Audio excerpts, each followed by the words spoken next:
Hello and welcome to another episode of Blue Alpine TV. In today's episode, we'll talk about Monero's hard forks that's been going on and what exactly it means for the privacy-focused coin. So let's jump right into this first story. Monero just hard forked and it resulted in 4 new projects.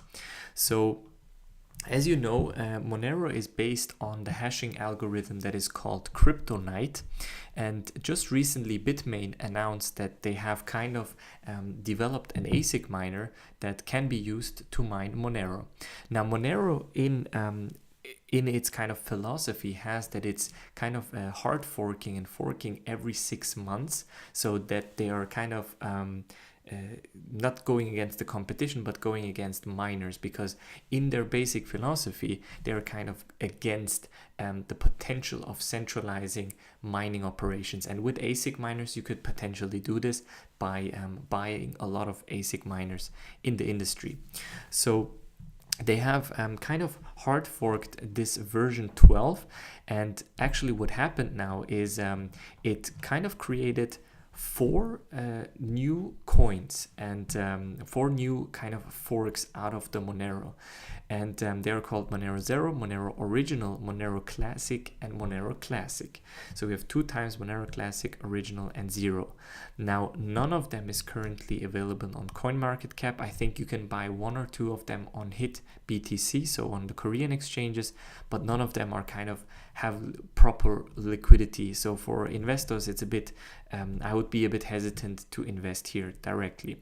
Now Monero is continuing as normally, so with that new version, and it has kind of bringing new upgrades to the general technology. One of those changes is, for example, here they have increased the ring size for more private but also bigger, thus more resource intensive transactions, multi-signature transactions, initial Ledger Nano as hardware wallet support. Now we've seen some screenshots about that already on Twitter, so it looks like this has gone through as well. And it has also kind of introduced this tweak that is going against these ASIC miners that have come out or will come out. So one of those we have here, or actually 2.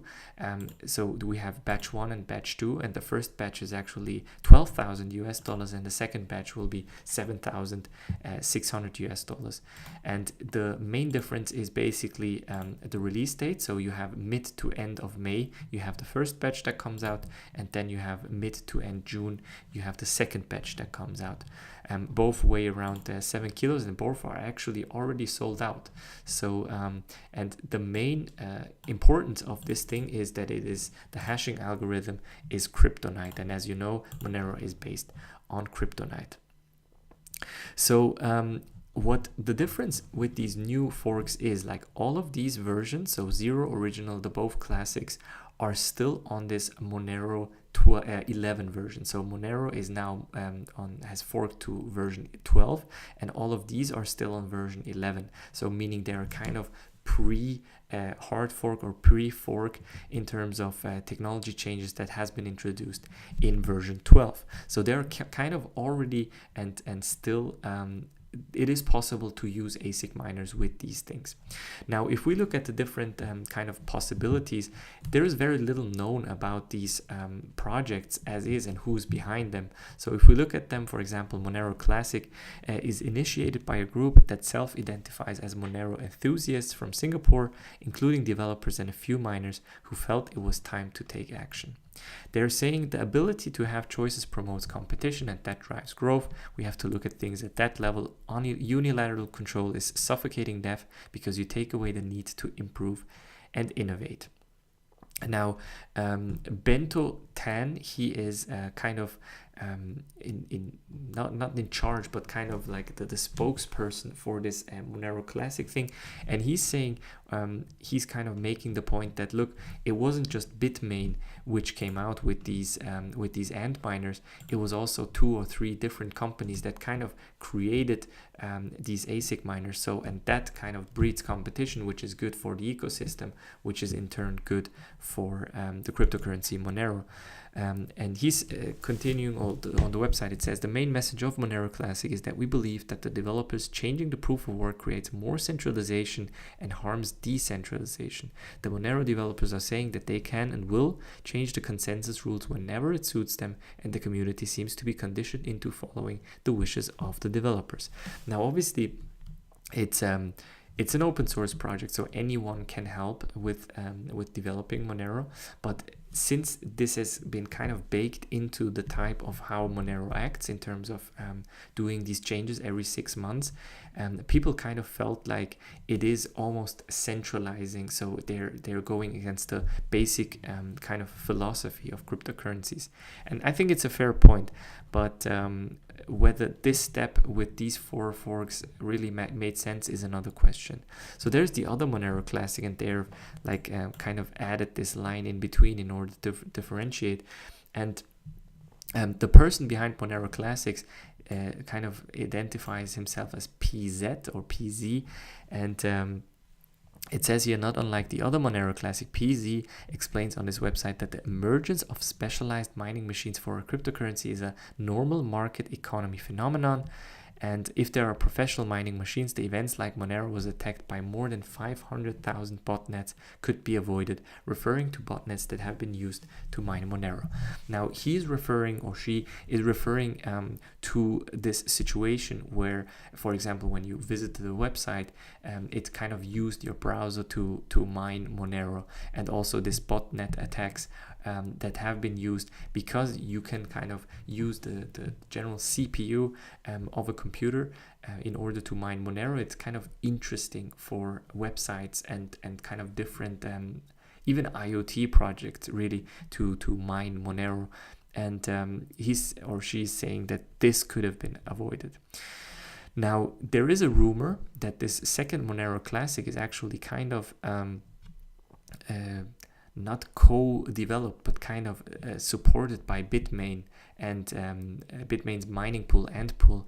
And of course, Bitmain has much to gain from a continuation of Monero with the Kryptonite hash algorithm. Some suspect that this ASIC hardware manufacturer has a hand in this project too. Now, this is a rumor, it's not clear, so it could very well be that it is not true.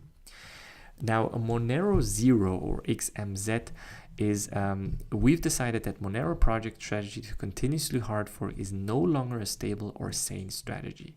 We believe that Satoshi's proof of work is the only mechanism for decentralized consensus. The so-called network upgrades that are centrally mandated by the Monero project are a Trojan horse designed to compromise the effectiveness of proof of work in the Monero network. Monero Zero is not a fork, it is the original Monero.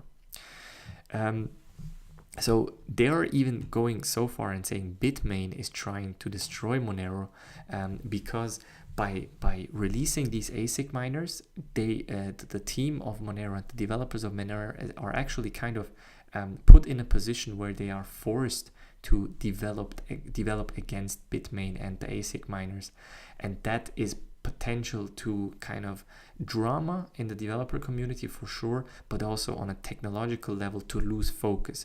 And I think there was also this statement from Vitalik Buterin who talked about this kind of similar things about the Ethereum world, where he said, well, now that the ASIC miner for Ethereum is out there, while focusing on like improving Ethereum so that an ASIC miner is kind of rendered useless could be a potential goal. It shouldn't like divide him from really focusing on that bigger goal, which is bring Ethereum to the next level. And this is exactly what happens with Monero. So kind of the developers are really focused on keeping it ASIC proof or going against ASIC, but at the same time they're kind of splitting the community. Monero Original. Monero has always been about freedom of choice, about diversity, and about strong community behind it. We are providing the Monero fans with a possibility to support the iconic coin and stay on the original chain. Monero Original team stands for diversity, which is a logical marker of evolution. We're excited to see our favorite coin mature, and we are even more excited to help in keeping this diversity. There is not a lot known behind these projects. So for example, Monero Original, I think it was here, yeah, you basically have zero information about this project. There is very little to find out. Monero Zero, you find some basic websites. There is also the Monero-Classic website. This is the one from China, from PZ, and here was also another one that has been mentioned in the article. So you have the both Monero-Classics, and you have kind of the Monero Original and Monero Zero. Now obviously this has some kind of complications. When you have multiple chains that the coins are supporting, you're kind of running into the problem of for one, blocks are being found more slowly, but this should stabilize in kind of in the next couple of days. It says here it could unintentionally spend the equivalent coins on the pre-hard fork blockchain and vice versa. So there is this risk of like going in parallel with the same chains. So unless this is solved, this is kind of a problem. But it says here as well, a bigger problem is that moving coins on both blockchains independently reveals which coins are controlled by the same user. This is at odds with Monero's central value proposition of privacy and fungibility. Therefore, anyone who uses Monero for privacy reasons is best advised to completely choose one chain and ignore the other. It's presumably best to ignore the chain that carries the least value. Now the question is, which one will that be? Now, as I've mentioned, they are not yet on CoinMarketCap. Some of them can be traded. However, I would urge you to be kind of a bit hesitant here. We have written a report on Monero. We won't write reports on these forks kind of, but we will mention them. We will update our report so that this is kind of reflected here. But I would be a bit careful about these changes, because I mean, in the end, you have to kind of rely on the developer community as well, and their Monero is really strong. And these forks, I mean, I understand the philosophy behind them, but without the volume, without the liquidity, there is very little chance that these coins will kind of succeed. So I would keep an eye on these forks and keep an eye on the drama as well, but I wouldn't interpret too much into these changes. I think Monero as a coin is still, don't forget, is still in the top 10, top 15 in terms of coins. So unless this like fundamentally changes, I think you should keep the same strategy. And with that, guys, we're already at the end of today's episode. Make sure to like this video, subscribe to the channel, subscribe to the podcast, and join our Telegram channel. And I'll see you on the next one.